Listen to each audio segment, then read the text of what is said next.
আসসালামু আলাইকুম। আজ আপনাদের সাথে আমি পাটিসাপটা পিঠা বানানো শেয়ার করব। এভাবে বানালে আপনারা খুব সহজেই পাটিসাপটা পিঠা বানাতে পারবেন। চলে যাচ্ছি পাটিসাপটা পিঠা তৈরি করার জন্য। এখানে আমি 2.5 কাপ শুকনা চালের গুঁড়ো নিয়ে নিয়েছি। দিয়ে দিচ্ছি 1.25 কাপ ময়দা, 1/4 কাপ গুঁড়া দুধ, 1/3 কাপ চিনি, স্বাদমতো লবণ। সবগুলো উপকরণ ভালোভাবে মিক্স করে নেব।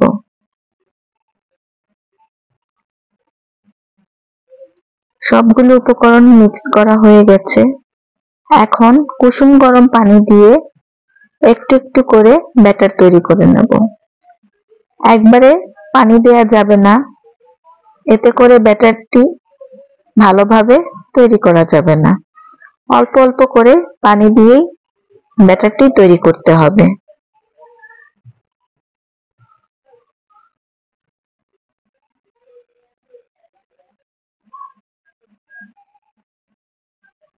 দেখতেই পাচ্ছেন আমি সময় নিয়ে ব্যাটারটি তৈরি করছি।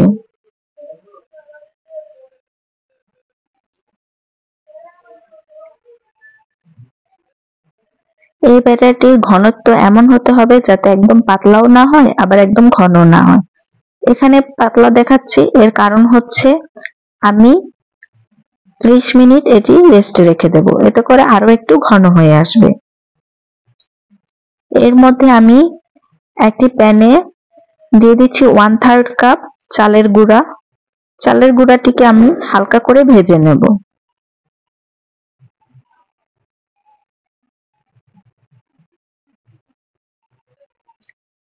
চালের গুঁড়া ভাজা হয়ে গেছে, দেখতেই পাচ্ছেন কালার অনেকটা চেঞ্জ হয়ে গেছে।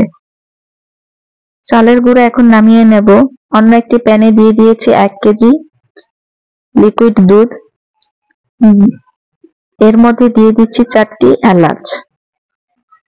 এখন এই দুধ অপেক্ষা করব যতক্ষণ ঘন না হয়। ঘন হয়ে গেছে, অর্থাৎ আমি 1 কেজি গুঁড়া দুধকে হাফ কেজি করে নিয়েছি। দিয়ে দিচ্ছি 1 কাপ গুড়। দিয়ে দিচ্ছি এর মধ্যে 1/4 কাপ নারকেল কোড়ানো। ভালোভাবে জাল দিব যতক্ষণ পর্যন্ত গুড় না গলে। দেখতেই পাচ্ছেন গুড় গলে এসেছে এবং কালারটাও চেঞ্জ হয়ে গেছে। এখন এর মধ্যে ভেজে রাখা চালের গুঁড়া দিয়ে দিচ্ছি। আর এই চালের গুঁড়া দেওয়ার সময় অনবরত নাড়াতে হবে, এতে করে চালের গুঁড়া ভালোভাবে দুধের সাথে মিক্স হয়ে যাবে। আর এমন ভাবে নাড়তে হবে যাতে করে কোনো চালের গুঁড়ার দানা না থাকে। দেখতেই পাচ্ছেন আমি অনবরত নাড়ছি।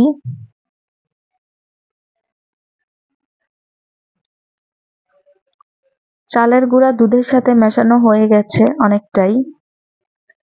আর দেখতেই পাচ্ছেন আমার চালের গুঁড়া একদম ভালোভাবে মিক্স হয়ে গেছে আর ঘনও হয়ে আসছে। এর থেকে বেশি ঘন করা যাবে না, তাহলে শক্ত হয়ে যাবে ঠান্ডা হলে। এখন অন্য একটি প্যানে আমি হালকা তেল ব্রাশ করে নিলাম। তৈরি করা ব্যাটারটি এখন দিয়ে দিচ্ছি। ব্যাটারটি দিয়ে দেওয়ার সাথে সাথেই প্যানটি একটু নাড়িয়ে নেব, এতে করে রুটির মতো ব্যাটারটি গোল হয়ে যাবে। ঢাকনা দিয়ে 30 সেকেন্ড রাখব, এতে করে রুটিটি সিদ্ধ হয়ে যাবে। 30 সেকেন্ড হয়ে গেছে, এখন তুলে নিচ্ছি। দেখতেই পাচ্ছেন ব্যাটারটি দিয়ে যেই রুটিটি তৈরি করেছিলাম সেটির কালার চেঞ্জ হয়ে গেছে।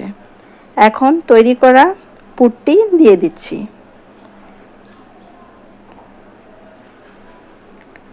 স্প্যাচুলার সাহায্যে পাটিসাপটার শেপ দিয়ে নেব।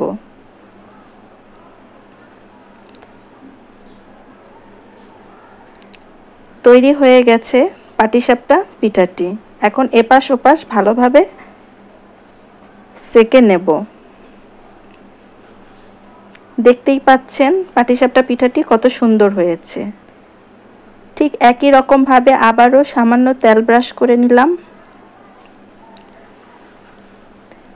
আবার ব্যাটার দিয়ে দিচ্ছি। এভাবে আমি সুন্দর করে পাটিসাপটা পিঠাগুলো তৈরি করে নেব। আপনারা যদি আমার রান্না পছন্দ করে থাকেন তাহলে অবশ্যই ফলো বাটনে ক্লিক করে পেজটির সঙ্গেই থাকবেন। আর ইউটিউব চ্যানেলে দেখে থাকলে ইউটিউব চ্যানেলটি সাবস্ক্রাইব করবেন।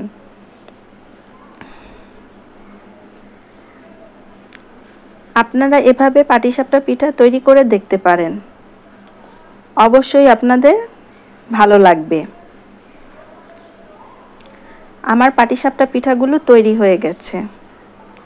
দেখতেই পাচ্ছেন ভিতরের ব্যাটারটি কত জুসি রয়েছে এবং খেতেও অনেক টেস্ট হয়েছে।